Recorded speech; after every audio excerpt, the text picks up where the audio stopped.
तो चलिए अब हम लोग क्वेश्चन नंबर 5 की ओर आगे बढ़ते हैं। यहाँ पे क्वेश्चन नंबर 5 बोल रहा है कि यदि सेक थीटा बराबर 13/12, यदि सेक थीटा बराबर 13/12 हो तो अन्य सभी त्रिकोणमितीय अनुपात परिकलित कीजिए, है ना। आपको सेक थीटा का वैल्यू दिया हुआ है और उसके अलावे जो 5 और अन्य त्रिकोणमितीय अनुपात होते हैं जैसे साइन, कॉस, टेन, कॉट और कॉसेक, इस पांचों त्रिकोणमितीय अनुपात का मान हमको निकालना है। ठीक है, तो पहले जो गिवन डेटा है हम लोग उससे चलते हैं। तो अपने पास दिया हुआ है सेक थीटा बराबर 13/12। देखो आप यहां पे दिया हुआ है सेक थीटा बराबर 13/12। तो हम लोग को इससे अन्य सभी त्रिकोणमितीय अनुपात को निकालना है। तो पहले त्रिकोणमितीय अनुपात को निकालने से पहले हम लोग के पास तीन चीजें होनी चाहिए, लंब, कर्ण और आधार। तो यहाँ पे कोई भी दो भुजा तो दी हुई है, एक तीसरी तो अपने को निकालनी है। तो फिर से हम लोग जैसे पहले क्वेश्चन में करते थे, यहाँ पे सबसे पहले एक ट्राइंगल ड्रॉ करेंगे। ठीक है, एक त्रिभुज की रचना करी और इस त्रिभुज का नाम दो कुछ भी, यहाँ थीटा बोल रहे हैं ना, तो हम कुछ भी नाम दे सकते हैं, ए बी सी, है ना।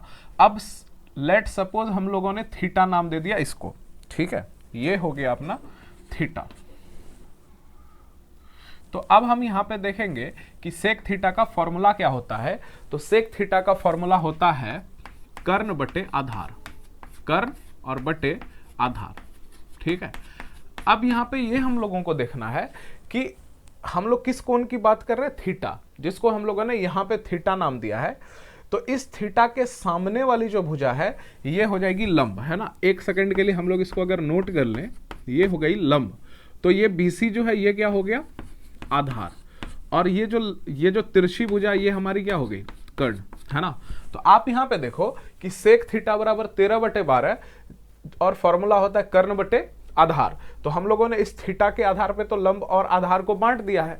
तो अब यहां पे देखो कर्ण का मान कितना है, 13। तो ये कर्ण जो है ये हो गया 13 और आधार जो है वो है 12। तो ये आधार जो है ये अपना कितना हो गया, 12। तो अभी हम लोगों को यहाँ पे क्या करना है, सबसे पहले हम लोगों को यहाँ पे लंब का मान निकालना है। तो इसके लिए हम फिर से क्या लगाएंगे, पाइथागोरस प्रमेय, है ना। सबसे इंपॉर्टेंट है, हर क्वेश्चन में आपको अप्लाई करना है ना।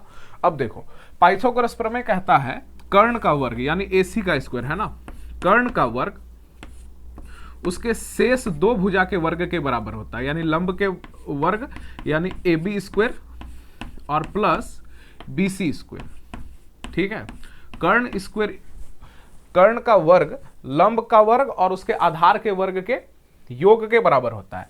तो AC की वैल्यू यहां पे दी हुई है कितना, 13। तो आप यहां पे रख दो 13 का स्क्वायर और AB की वैल्यू हमको निकालनी है। तो यहां पे AB का स्क्वायर और प्लस BC का वैल्यू यहाँ पे क्या है, तो BC का वैल्यू है 12। तो यहाँ पे हो गया 12 का स्क्वायर, 13 का स्क्वायर हो जाएगा 169 और ये हो गया AB स्क्वायर और प्लस यहाँ पे 12 का स्क्वायर होगा 144। अब देखो ये इधर प्लस 144 इधर आके माइनस 144 हो जाएगा, यानी कि 169 में सब्ट्रैक्ट होगा 144 और यहाँ पे है AB स्क्वायर। अगर हम इसको ऐसे पलट दें तो यहां पे क्या होगा, AB स्क्वायर इक्वल टू, इसको सब्ट्रैक्ट करोगे आप तो हो जाएगा 25, है ना। और ये स्क्वायर इधर जाके क्या होगा, रूट। तो AB equal to root under 25। तो इस जगह से AB की वैल्यू जो है वो अपने को आ गई 5 सेंटीमीटर। ठीक है, तो यहाँ पे AB का वैल्यू जो है वो हम लोगों को आ गया 5 सेंटीमीटर। तो बोला था कि यहाँ पे सेक थीटा बराबर 13/12 दिया हुआ है। तो अन्य सभी त्रिकोणमितीय अनुपात हम लोगों को निकालने हैं। तो अन्य सभी त्रिकोणमितीय अनुपात मैं आपको पहले लिख के दिखा देता हूं। सेक थीटा यहाँ पे है तो बचे 5, एक आपकी हो गई साइन थीटा, फिर कॉस थीटा, फिर टेन थीटा, फिर कॉट थीटा और सेक तो यहाँ पे आ गया है तो एक बचा कॉसेक थीटा। तो अपने को इतना वैल्यू अभी निकालना है। तो हम लोग इसका फॉर्मूला जान चुके हैं, आइए हम लोग डायरेक्ट अब वैल्यू पुट करेंगे। ठीक है, तो साइन थीटा का फॉर्मूला होता है लंब बटे कर्ण। ठीक है, लंब बटे कर्ण और थीटा के आधार पे हम लोग लंब और कर्ण को पहले ही बांट चुके हैं, है ना। तो आप यहां पे देखो लंब का मान है 5 और कर्ण का मान है यहां पर 13। अब यहां पे cos थीटा का फॉर्मूला होता है, cos थीटा का फॉर्मूला यहां होगा आधार बटा कर्ण। अब देखो कॉस थीटा के लिए आधार यहां पे क्या है 12 और कर्ण कितना है, अभी तुरंत कर्ण हम लोगों ने लिखा है 13। ठीक है, अब टेन थीटा का फॉर्मूला आप पहले बताओ। टेन थीटा बराबर होता है लंब बटा आधार।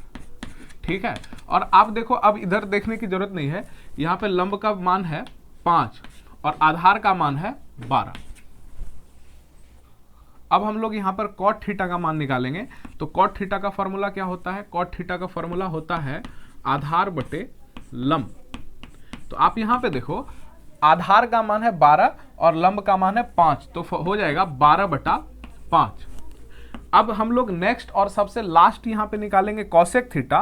कॉसेक थीटा का फॉर्मूला होता है, ये साइन का जस्ट अपोजिट होता है, रेसिप्रोकल होता है। तो जो साइन का फॉर्मूला होगा उसका रेसिप्रोकल कर दोगे, यानी कर्ण बटे क्या होता है, लंब होता है। तो कर्ण बटे लंब, और इसका मान अपने पास आएगा, ये देखो कर्ण हो गया 13 और यहां पे लंब का जो मान है वो है 5। तो ये जो क्वेश्चन था ये हम लोगों का यहाँ पर सॉल्व हुआ। तो उम्मीद करता हूँ कि आपको इस क्वेश्चन को समझने में कहीं पे भी कोई परेशानी नहीं हुई होगी। तो आप इस क्वेश्चन का यहाँ पे स्क्रीनशॉट ले लें। अब हम लोग क्वेश्चन नंबर 6 की ओर आगे बढ़ेंगे। तो चलिए अब हम लोग क्वेश्चन नंबर 6 की ओर आगे बढ़ते हैं। क्वेश्चन नंबर 6 हमारा कह रहा है कि यदि कोण ए और कोण बी न्यून कोण है ना, एक त्रिभुज है जिसमें कोण ए और कोण बी न्यून कोण है, और इसके साथ साथ हमको दिया हुआ है कि कॉस ए बराबर कॉस बी है। ठीक है, देखो एक त्रिभुज एबीसी है जिसमें कोण ए और कोण बी अपने को न्यून कोण लेना है। न्यून कोण का अर्थ है 90 डिग्री से छोटा कोण, है ना, और 0 डिग्री से बड़ा कोण, उसके बीच में लेना है।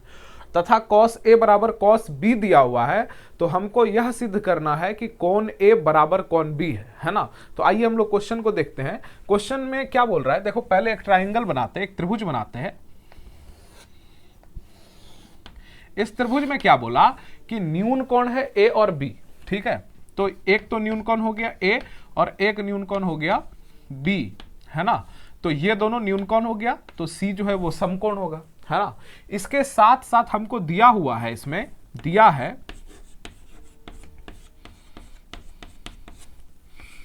कॉस ए बराबर कॉस बी, है ना। और अपने को सिद्ध क्या करना है कि ये कोण ए और कोण बी जो न्यून कोण है ये आपस में बराबर है, यही हमको सिद्ध करना है। बहुत इजी क्वेश्चन है, आप इसको ध्यान से देखेंगे। पहले कुछ है नहीं, यहाँ पे हम लोगों ने बस इतना फॉर्मूला पढ़ा है, ले दे के यही फॉर्मूला लगना है। ठीक है, तो यहाँ पे कॉस ए बराबर कॉस बी है, तो पहला चीज जो आपके और हमारे माइंड में आएगा वो क्या करना है, यहाँ पे हम लोगों को कॉस ए बराबर कॉस बी है, आप फॉर्मूला रख दो। कॉस का फॉर्मूला होता है, आप देखो अभी तक तो याद हो चुका होगा, कॉस का फॉर्मूला होता है आधार बटा कर्ण। यहां पे बात हो रहा है किस कोण का, ए का। तो आप यहां पे देखो कॉस ए के लिए आधार क्या होगा, ए के सामने वाली भुजा लंब, तो आधार क्या हो गया ए सी, है ना। तो आधार और बटा कर्ण, और कर्ण क्या हो जाएगा ए बी। Very good. अब यहां पे देखो कॉस बी, अब कौन से कोण की बात हो रही है, कोण बी की। अब बी के लिए देखो, इसके लिए इसके फिर से फॉर्मूला तो वही होगा कॉस का, आधार बटा कर्ण, केवल कोण बदला है। तो यहां पे कोण है कोण बी, है ना। तो आप देखो बी के सामने वाला तो लंब हो जाएगा, तो यहां पे आधार क्या हो गया बी सी। Very good. और यहां पे कर्ण कभी भी नहीं बदलता है, कर्ण हो गया ए बी। एनी प्रॉब्लम नहीं। अब आप देखो इसका हर और इसका हर क्या समान है ना। तो यहां पे ए बी और ए बी क्या हो गया, कैंसिल हो गया। तो अपने पास क्या आया, अपने पास आया ए सी इक्वल टू बी सी, है ना। अपने पास दो भुजा है जो बराबर आई। ठीक है, एक है AC और एक है BC। अब याद करो हम लोगों ने क्लास 9th में एक कथन पढ़ा था कि बराबर भुजा का सम्मुख कोण बराबर होता है। ठीक है, तो आप यहां पे देखो दो भुजा बराबर दी हुई है AC, यहां पे पहले आप मार्क कर लो AC कहां पे है, तो ये है आपका AC। ठीक है, और BC कहां पे है, यहां पे। तो बोला बराबर भुजा का सम्मुख कोण, ये और ये बराबर भुजा है, इसके सम्मुख कोण भी क्या हो जाएंगे, बराबर हो जाएंगे। तो आप देखो कि AC के सामने वाला कोण क्या है, कोण B। ठीक है, और BC के, ये BC भुजा, इसके सामने वाला कोण क्या है, कोण A। तो यहां पे आप कथन क्या लिखोगे, यहां पे आप लिखोगे कि बराबर भुजा के सम्मुख कोण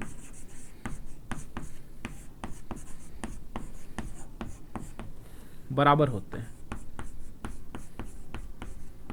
बराबर होते हैं, इसलिए यहां पर कोण ए हम लोग इसको चेंज करके भी लिख सकते हैं, इसलिए कोण ए बराबर कोण बी।